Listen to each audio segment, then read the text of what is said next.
ഒക്കെ ഇത്ര പെട്ടെന്ന് അല്ലേടാ? നീ എന്താ ആലോചിക്കുന്നത്? ഞാൻ പോവൂലടാ നിന്നെ വിട്ട്, ഇവിടെ ഒക്കെ വിട്ട്, പപ്പയും മമ്മിയും സണ്ണിച്ചാനും ബേബാൻഡിയും ഒക്കെ വിട്ട്. ഞാൻ എന്താ അത് ഓർക്കാഞ്ഞത്? എല്ലാം എല്ലാ കാലത്തും ഒരേമാതിരി ആവില്ലല്ലോ. പോകേണ്ട സമയമാകുമ്പോൾ പോകണം, പിരിയേണ്ട സമയമാകുമ്പോൾ പിരിയണം. നീ എന്താ ഇങ്ങനെയൊക്കെ സംസാരിക്കുന്നത്? സത്യമല്ലേ ഞാൻ പറഞ്ഞത്? കല്യാണം കഴിഞ്ഞാൽ പിന്നെ എന്തായാലും ഇവിടെ നിൽക്കാൻ പറ്റില്ലല്ലോ. പോണം, എവിടേക്കായാലും പോണം, എത്ര ദൂരത്തേക്കായാലും പോണം. പിന്നെ നിനക്ക് നിൻ്റേതായ ലോകം, നിൻ്റേത് മാത്രമേ 100 കൂട്ടം കാര്യങ്ങൾ. അതിനിടയ്ക്ക് വല്ലപ്പോഴും ഒരു കത്ത്, അല്ലെങ്കിൽ ഫോൺ കോൾ, ഒരു ബർത്ത്ഡേ ഗിഫ്റ്റ്, ഒരു ന്യൂ ഇയർ കാർഡ്. പിന്നെ ചിലപ്പോൾ തിരക്കിനിടയിൽ അത് മറക്കും. എല്ലാ ഫ്രണ്ട്ഷിപ്പും ഒടുവിൽ അവിടെ ചെന്നാണ് എത്തുക. അത് നിന്റെ കുറ്റമല്ല, ആരുടെയും കുറ്റമല്ല. Truth, the real truth. ഇല്ല, എനിക്കത് ഓർക്കാനേ പറ്റുന്നില്ല. പറ്റൂടാ എനിക്ക്? നിനക്ക് പറ്റുമോ? അന്ന് യൂണിവേഴ്സിന് പോയപ്പോ ആ ഒരാഴ്ച എന്ത് വീർപ്പുമുട്ടലായിരുന്നു ഇല്ലേ? ഇതിപ്പോ പോയ പിന്നെ എന്താണെന്ന് പോലും അറിയാതെ.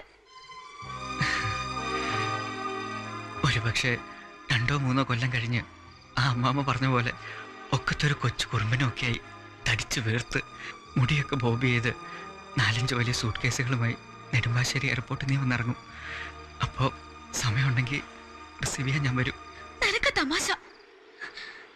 ഇപ്പൊ ഓർക്കുമ്പോ ഒന്നും വേണ്ടായിരുന്നു തോന്നുക. ഈ പ്രേമവും ഈ കല്യാണവും ഒന്നും. അല്ലെങ്കിൽ പ്രകാശ് എന്നെ പ്രേമിക്കാൻ തോന്നിയ നേരത്ത് നിനക്കെന്നെ പ്രേമിച്ചൂടായിരുന്നോ? എന്നിട്ട് നിനക്കെന്നെ കല്യാണം കഴിച്ചൂടായിരുന്നോ? എങ്കിൽ പിന്നെ ഒരിക്കലും പിരിയേണ്ടി വരില്ലായിരുന്നല്ലോ നമുക്ക്. അതും തോന്നിയില്ല ഈ മരമാക്രിക്ക്.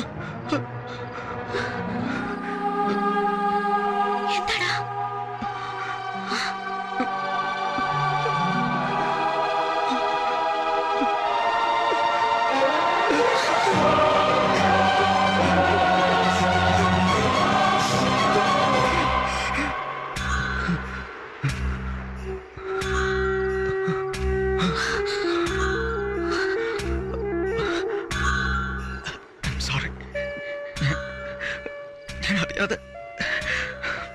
സോറി.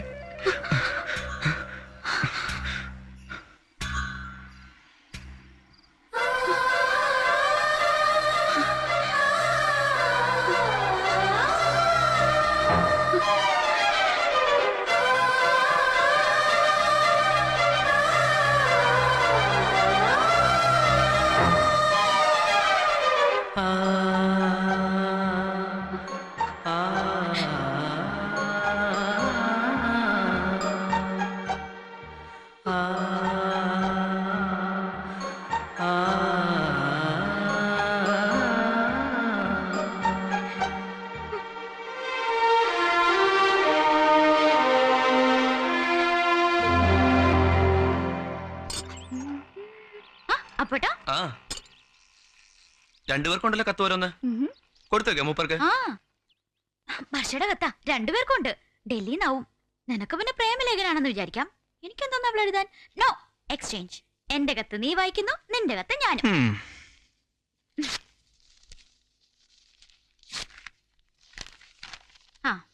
പ്രിയപ്പെട്ട എബിക്ക്, വല്ലപ്പോഴും ഒരിക്കലും ഒരു കത്തയക്കാനുള്ള സ്വാതന്ത്ര്യം എനിക്ക് എടുക്കാമല്ലോ അല്ലേ? അല്ലേ? ഇന്നലെയാണ് ഡാഡിയുടെ കൂടെ ഡൽഹിയിൽ എത്തിയത്. പണ്ടൊക്കെ ഡൽഹി ഒരു വലിയ കൗതുകമായിരുന്നു. ഇപ്പൊ അതുമില്ല. ഇന്നലെ രാത്രി കുറെ നേരം ഡാഡിയും ഞാനും എബിയെ കുറിച്ച് സംസാരിച്ചു. ഡാഡിയാണ് പറഞ്ഞത് എബിക്ക് എഴുതാൻ. ഡാഡി പറയാ ഇപ്പോഴും വൈകിട്ടില്ലാന്ന്. എബിയെ മനസ്സിലാക്കാൻ എന്തായാലും സോണി എന്റെ കത്ത് നീ വായിക്കണ്ട.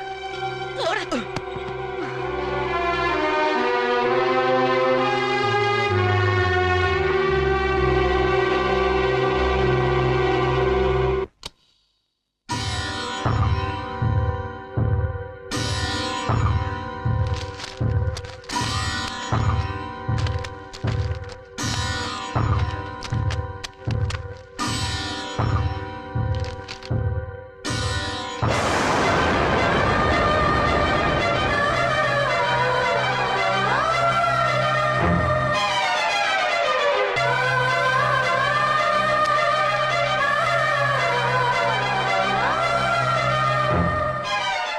രാത്രി കുറെ നേരം ഡാഡിയും ഞാനും എബിയെക്കുറിച്ച് സംസാരിച്ചു. ഡാഡിയാ പറഞ്ഞത് എബിക്ക് എഴുതാൻ.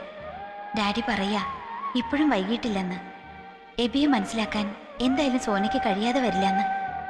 ഒരു പക്ഷേ എബിയുടെ മനസ്സിലുള്ളതുപോലെ സോനയുടെ മനസ്സിലും അതേ തോന്നലുണ്ടായിക്കൂടുന്നില്ലല്ലോ. പ്രേമമെന്ന് പറയുന്നത് അങ്ങനെയാണ് എബി. ഇത്ര അടുത്ത കൂട്ടുകാരിയായിട്ടും എബിയുടെ മനസ്സെന്തെന്നറിയാൻ സോനയ്ക്ക് കഴിഞ്ഞു. അതുപോലെ എബിക്കും കഴിയില്ല. അതുകൊണ്ട് ഒന്നുകൂടെ ഒന്ന് ആലോചിക്കുക. എല്ലാം തുറന്നു പറയും സോനയോട്.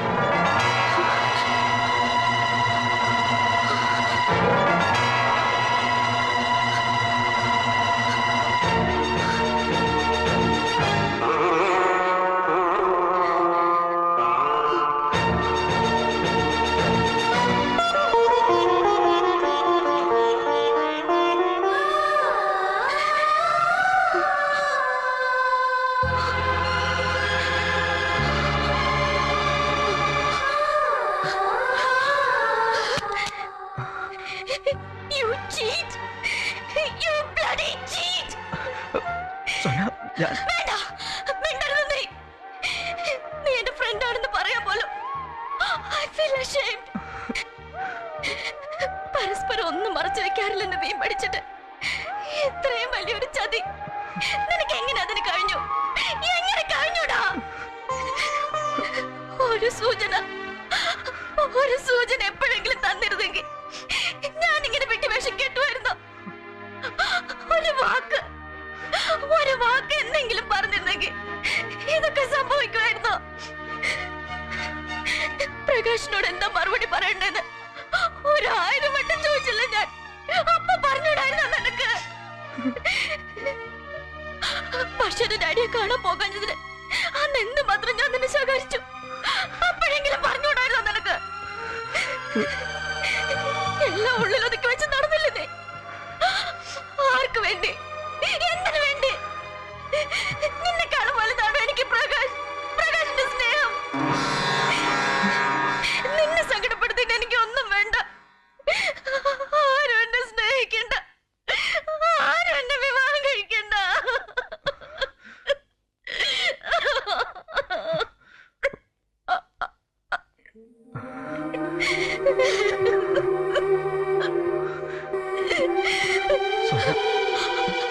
എന്നെ തൊടണ്ട. തോൽപ്പിച്ചില്ലേ നീ എന്നെ? പറ്റിച്ചില്ലേ നീ എന്നെ?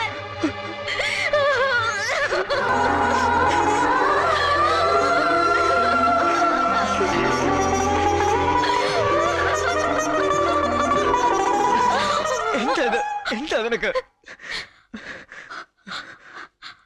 എനിക്കറിയില്ല. എനിക്കൊന്നും അറിയില്ല. പറ, ഞാനിനി എന്താ ചെയ്യേണ്ടത്? പറയടാ, പറഞ്ഞു താടാ. എന്താ ചെയ്യേണ്ടത് ഞാനിനി?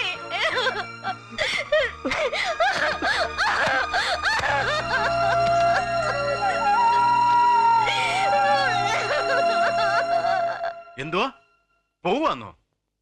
അത് കൊള്ളാമല്ലോ. പെട്ടെന്ന് എവിടെ നിന്നുണ്ടായി ഈ കോച്ചിങ് ക്യാമ്പ്? പെട്ടെന്നുണ്ടായതല്ല പപ്പ. നേരത്തെ സെലക്ഷൻ കിട്ടിയിരുന്ന നീണ്ടുപോയി ഇപ്പൊ ആയെന്നേ ഉള്ളൂ. ഞങ്ങളുടെ യൂണിവേഴ്സിറ്റിയിൽ നിന്ന് ആകെ 3 പേർക്ക് കിട്ടിയിട്ടുള്ളൂ. അതൊക്കെ ശരിയായിരിക്കും. എന്നാൽ ഇപ്പൊ നീ പോണ പ്രശ്നമില്ല. ഇതിപ്പോ എന്റെ കോഴ്സ് കഴിഞ്ഞല്ലേ. ഇത് ലാസ്റ്റ് ചാൻസാ. എനിക്ക് പോണം. എന്നാൽ ഇവളുടെ കല്യാണല്ലേ ബി? നാളെ മനസ്സോദ്യം. പിന്നെ ആകെ 10 ദിവസം പോലും ഇല്ല. അതിനിടയ്ക്ക് അവൻ പോവാന്ന് പറഞ്ഞ അതിപ്പോ രണ്ടും ഒരുമിച്ചായതിന് ഞാൻ എന്ത് ചെയ്യാനാ? രണ്ടും ഒരുമിച്ചായെങ്കിൽ ക്യാമ്പിന് പോണ്ടാൻ തീരുമാനിച്ച പോരെ? ഇനി ഇപ്പൊ പോവാതിരുന്നാ ശരിയാവില്ല. ഈ സമയത്ത് നീ പോവാന്ന് പറഞ്ഞ ഞങ്ങൾക്കൊക്കെ വിഷമല്ലേ അത്? താനുണ്ടല്ലോ എന്നുള്ള സമാധാനത്തിലിരിക്കായിരുന്നു ഞാൻ. കത്തുകൾ ഇനിയും കുറെ പോസ്റ്റ് ചെയ്യാനുണ്ട്. വിളിക്കേണ്ടവർ ബാക്കി. ഒക്കത്തിനും മുൻപന്തിയിൽ നിൽക്കേണ്ട ആളല്ലേ താൻ. അല്ലെങ്കിൽ തന്നെ ഒരു കുടുംബം പോലെ കഴിഞ്ഞിട്ട് ആ സമയത്ത് ഇവന് ഇല്ലെന്ന് പറഞ്ഞാൽ ആൾക്കാരെന്താ കരുതുക? ഞാനില്ലെങ്കിലും കല്യാണം നടക്കാതിരിക്കില്ലല്ലോ. നീ എന്താ ഇങ്ങനെ റഫായി സംസാരിക്കുന്നേ? പോണ്ടാന്ന് പറഞ്ഞ പോണ്ട. ഇനിയിപ്പോ നിങ്ങളൊക്കെ എതിർത്താലും എനിക്ക് പോകാണ്ട് പറ്റില്ല. ഇവളെന്താ കുന്തം വിഴുങ്ങിയത് പോലെ നിൽക്കുന്നേ? ഇവള് പറയട്ടെ. കുഞ്ഞുനാൾ മുതൽ എല്ലാ കാര്യത്തിനും ഒപ്പം ഉണ്ടായിട്ട് ഇവളുടെ ലൈഫിൽ ഏറ്റവും ഇമ്പോർട്ടന്റ് ആയിട്ട് ഒരു ഈവന്റ് വന്നപ്പം ഇവൻ വേണോ വേണ്ടയോന്ന് ഇവള് തന്നെ പറയട്ടെ. പോയിക്കോട്ടെ സണിച്ചായ. അവന് പോണമെന്നാണെങ്കിൽ പോയിക്കോട്ടെ.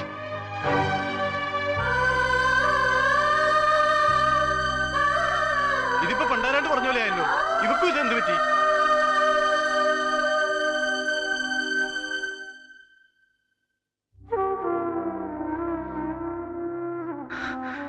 ഞാൻ പോണം സോന. പോകുന്നതാ ഇപ്പൊ നല്ലത്. എവിടെയാ ഈ ഇല്ലാത്ത കോച്ചിങ് ക്യാമ്പ്? അങ്ങനെ ഒരു കള്ളം പറയാനാ തോന്നിയത്.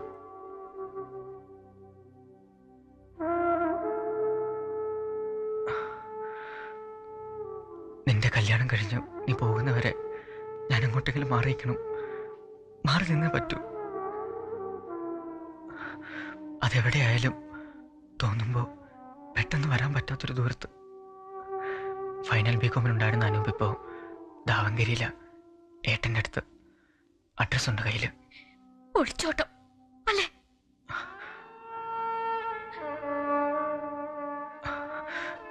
ഇനി ഞാനിവിടെ നിൽക്കുന്ന ഓരോ നിമിഷവും നിനക്ക് പഴയ സോനയും എനിക്ക് പഴയ എബി ആകാൻ കഴിയാതെ വന്നേക്കും. അത് വേണ്ട. കൂട്ടുകാരൊക്കെ തെറ്റിദ്ധരിച്ചപ്പോഴും ഒരു തമാശ കേൾക്കുന്ന പോലെ നമ്മൾ ചിരിച്ചു തള്ളിയില്ലേ? ഇനിയും നമുക്കതിന് കഴിയും.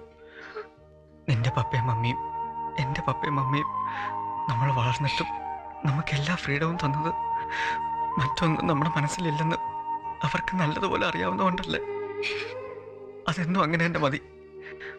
അല്ലെങ്കിൽ എല്ലാവരുടെയും മുമ്പിൽ നമ്മളല്ലാതെ മാറൂല്ലേ? അതിന് നീ പോണോടാ. നിന്നെ ഞാൻ യാത്രയാക്കുന്നതിലും എനിക്കിഷ്ടം നീ എന്നെ യാത്രയാക്കുന്ന. അതിനെ നീ സമ്മതിക്കണം സോന. നാളെ പള്ളിയിലെ മത്സരം കഴിഞ്ഞാൽ പിന്നെ ഞാൻ പോകും. അന്ന് ഞാൻ നിന്നെ ബാംഗ്ലൂർക്ക് യാത്ര അയച്ച പോലെ നാളെ നീയും എന്നെ യാത്രയാക്കണം. വേണ്ട, ഒന്നും പറയരുത്. കുട്ടിക്കാലം മുതൽ പറഞ്ഞു കൂട്ടിയതും ചെയ്തു കൂട്ടിയതുമായ ഒരുപാട് കാര്യങ്ങളില്ലേ നമുക്ക് ഈ ജന്മം മുഴുവൻ ഓർക്കാൻ. ഇനി നമുക്ക് അത് മതിയടാ.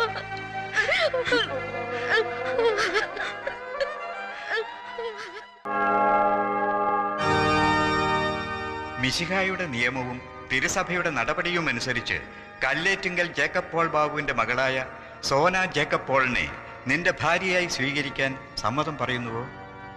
സമ്മതമാണ്. മിശിഹായുടെ നിയമവും തിരുസഭയുടെ നടപടിയും അനുസരിച്ച് 40-ാം കുരിശിലെ മാത്യു അബ്രഹാം സ്റ്റീഫന്റെ പുത്രനായ പ്രകാശ് മാത്യു അബ്രഹാമിനെ നിന്റെ ഭർത്താവായി സ്വീകരിക്കാൻ സമ്മതം പറയുന്നുവോ?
പറയുന്നേ? சொல்லக்கூடாதுன்னு சோனபி தாங்க சொன்னாங்க.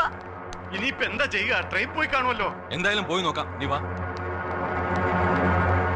மாரியாத்தா, எல்லாம் நல்லபடியா நடந்ததுன்னா உன்ற கோயிலுக்கு வந்து ஆடு வெட்டி பொங்க வைக்கிறேன் சாமியா.